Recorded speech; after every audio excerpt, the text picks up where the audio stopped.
Dr. Tamale, waliwo video gye nakola ekwatagana ku intermittent fasting okusiiba. Bwe nava mu video ne nyinyonyola ebirungi by'okusiiba n'enkunywa n'enkugamba tekikoma ku Muyisiraamu n'ow'eddiini endala kuba kino kibaddewo mijiji ne bajjajja baffe alemaani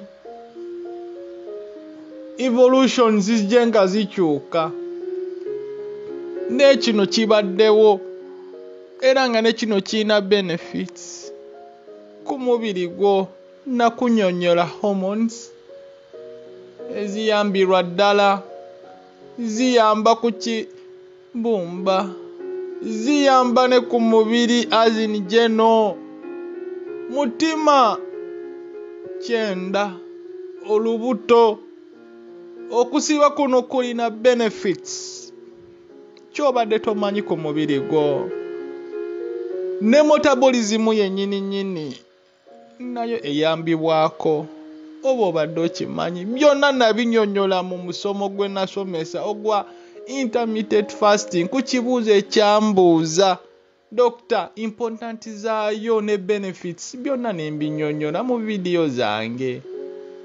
Video gyeri era eno ye continuation yaayo. Jessica Nakanjako yambuuzizza Doctor, ku musomo guli eri njagala onyinyonyole egundi eyo intermittent fasting advising otya mpa miruyo kuba nali nzitowera ddala kilo 9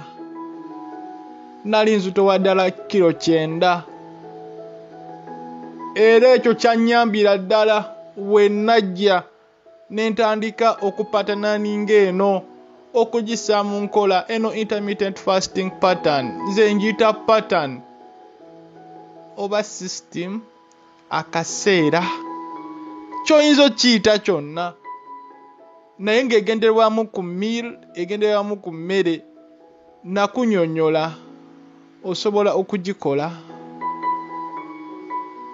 mu mwezi mu wiiki osobola osiiba essaawa 16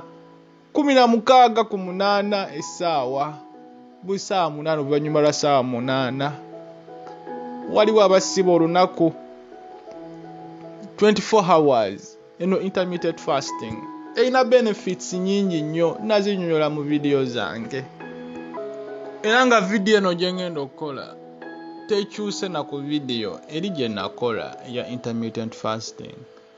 Eno giyite continuation yaayo naye nga nabuuliza ku diet meal omuntu gy'asobola oba doctor nze gye nsobola okussa mu diet kye nsobola okulya. Nze ngenda kubulira nze nga wenkikola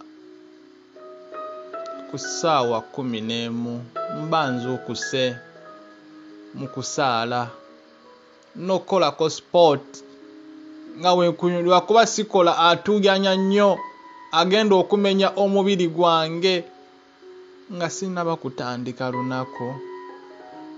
Ntandika ne juice oba amata n'entende oba ng'oziyina zeitini oba olives ezo nazo nnungi era nga neebaka ku ssaawa sisusa ssaawa 5 wemba nsusiza ssaawa 5 mba bize nga mpozi nina project byenkwasaganya era ng'ekyo kiyamba omubiri gwange okufuna enough rest okuwummula n'okuboostingira ddala nnyo metabolism yange wemba nga ntaddeko n'okusiiba nga nze wenkikwasaganya kugambye nze njiyita pattern.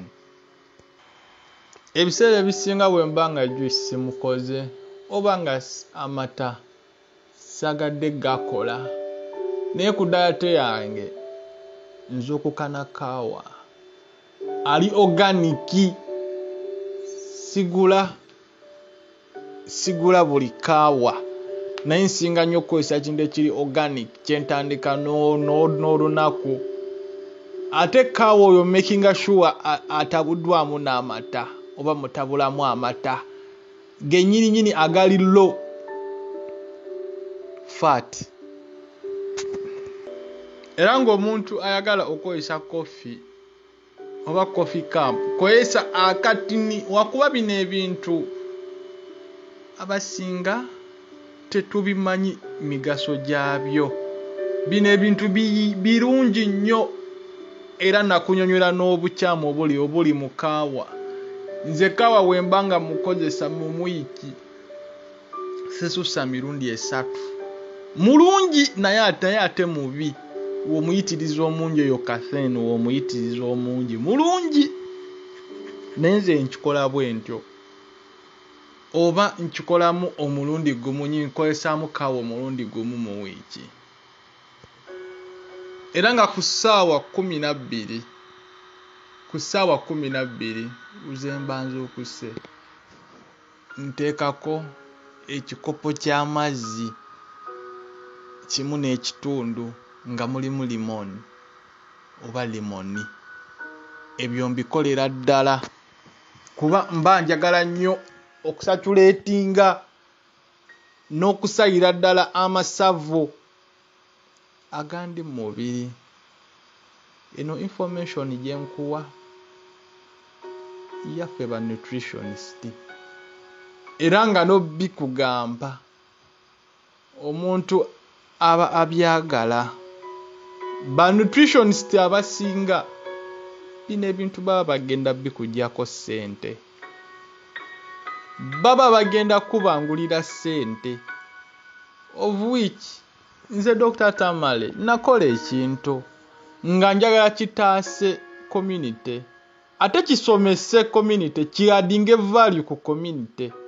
Weli batafaali kalibeere eryange lino ya video naye nga nkusomesezza byobadde omanyi ne byobadde tomanyi. Ebisinga tuli nnyo mu butamanya naye kasa tugenda n'okumanya. Ekyo kisinga n'ensimbi, ekyo nsiba nkyogera mu video zange. Ayagala okungoberera wagenda ku YouTube wandikamu ekigambo Dr. Tamale channel. Amanya gange gali mu capital letter Dr. Tamale. Ngoberera kuba nina emisomo gye nkoze mingi. Newe giba tegikuyambye. Buno obulamu bwe tutambulira mu bulamu bwa kusanyuka naye ate mulimu n'endwadde zikyotayinaako garanti. Obwikize byenkusomesa byenzijja nenkubuusa nenkugamba this and this kireeta kino, of which newe kigenda okujja ng'olina w'otandikira. Nze ekyo kiba kinsanyusiza ddala okubeera nga naawe oli mumanyi. Era nga okuva ku ssaawa 12 nziramu okulya ku ssaawa 9. Mu patani yange eno gyempita ey'okusiiba. Eno nsinga nnyo gikozesa eno patani. Naye mu bintu byenteeka mu meal ku ssaawa 9 amagi sisusaana. Eggi limu linkolera, amagi 2 gankolera. Agali boiled sigana agali white ate agava mu nkoko. Enkoko eno eŋŋanda. Enkoko enzungu nziwalana. Amagi gaazo malungi naye tekakola kyekimu nga gano agavudde mu nkoko eŋŋanda. Wembanga nina n'obusobozi bw'ennyaanya seerabira nnyaanya. Kyukamba oyo mwagala nnyo musomeseza ku misomo gyange. Pasiri oyo mukozesa muteekako. Nteekerako ddala ne kapiisi ka limoni katini. nkateekerako ddala kuba mmanyi reasoni zaako. Ensonga ku lwaki mba nkola ekyo, mba siyingiza nnyo calories amaanyi mu mubiri. Omubiri nagwo mba nguwadde rest. Kuno okusiiba kubanga kuwa mubiri nagwo rest kuba tuyingiza calories nnyingi, especially ebiseera ebisinga tetufulumya calories ze tuba tulidde, bye bituviirako okugejja n'endwadde HBP, kansa, ebintu ebisinga n'okukozesa emmere ey'omu bikebe tindi food. Eyo njogeddeko nnyo kuba ngiwalana, agikozesa sigikuggyako. Niene bino mbikusomesa obimanye. Nze Dr. Tamale newayo okuba mu services zo. Era wakati w'essaawa 11 ku ssaawa 12 kensingira ddala okukozesa, nkolera ddala saladi ennene, era nga saladi eno erimu cabbage, parmesan cheese. Abali mu America oyo mumanyi bulungi nnyo. Nkozesa ebintu ebiri organic ebigenda okufuulira ddala n'okumakinga ddala okusala weight, ennyaanya, cabbage. Naye akaseera ako siba nnyo muyala kuba mba nalidde, mba naakalya era mba siwulira njala nnyo kyamaanyi. Era jjukira nga we nakugambye, oba weetaagira ddala nnyo n'ebintu ebirina proteins ebigenda okwongeza ku boostinga protein level zo. Nkwata mukene simuteekamu butto, mufumba nga wa kiboyiroboyiro, katungulu, nnyaanya. Mukene alina butto waayo, oba ayagadde alina obusobozi okufuna zino tuna, mackerel ne salmon kuba ebyo biri richinga mu omega 3 acids ne protein percentage zaayo ziri high, ebigenda n'okuyamba omubiri gwo okutandikira ddala nnyo. Wekuba kamula masavu oba ogenda kamulira ddala. N'omuli wa steak especially kuba steak njagala nnyo ennyama, njagala nnyo ennyama, naye ennyama nsingira ddala kukozesa red meat, naye sigiyitiriza. Webanga teriiwo mukene yensingira ddala okukozesa. Era nga wemba mmaliriza okulya ebyo, nsobola okugattirako ddala, sometimes ngattirako ne whole grain bread. Ndya toast 2, sisusa toast 2.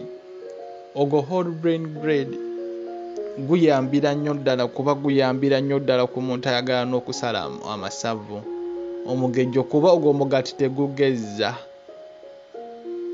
ogwo omugati teguleeta mbuto as long as toguyitiriza nnyo. Naye guno omugati gwa white ogwo guyina bad effect ku mubiri, oba obadde okimanyi.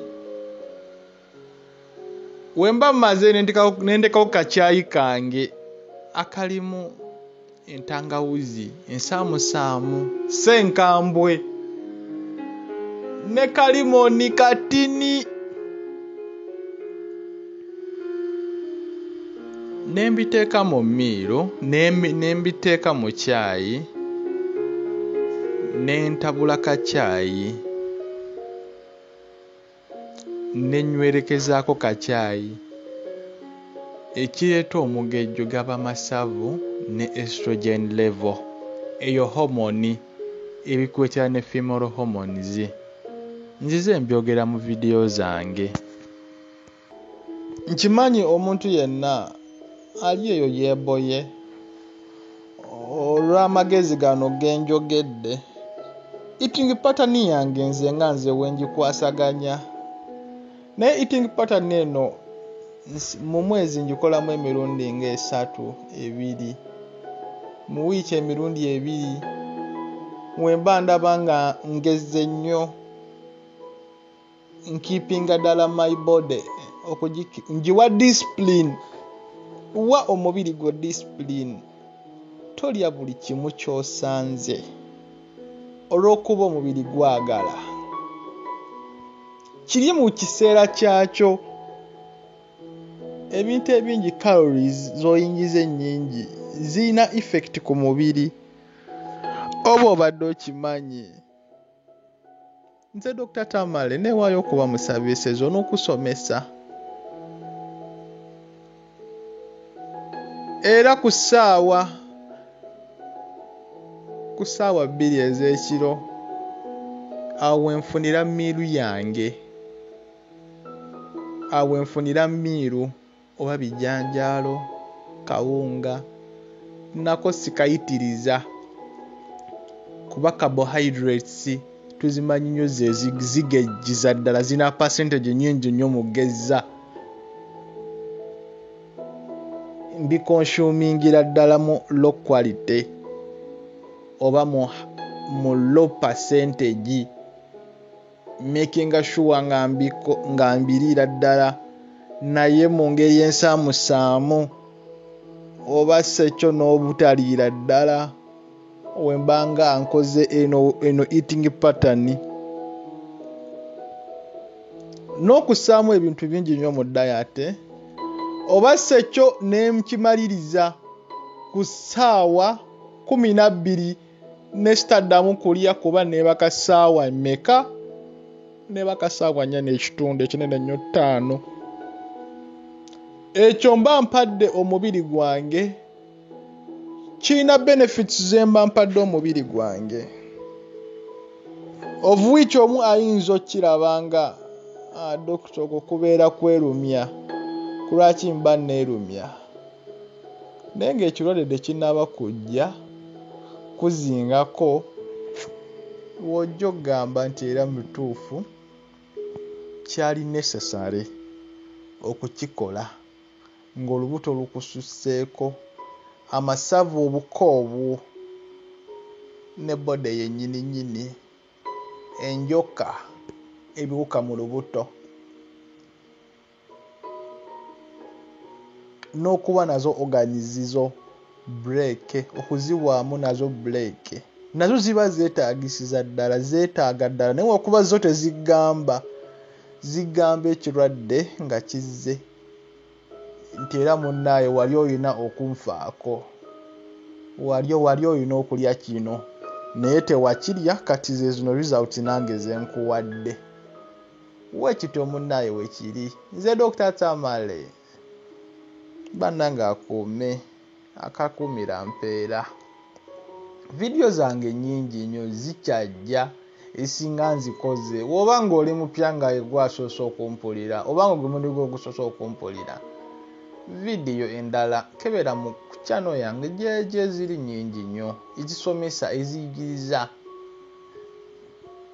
eziwa inspiration bino ebigambo byenjogera oba byenkusomesa babisomesa ssente naye nze mbikusomesa ku bwereere kuba njagala naawe oyige obeere naye mumanyi ate nanyiga kadde kanyige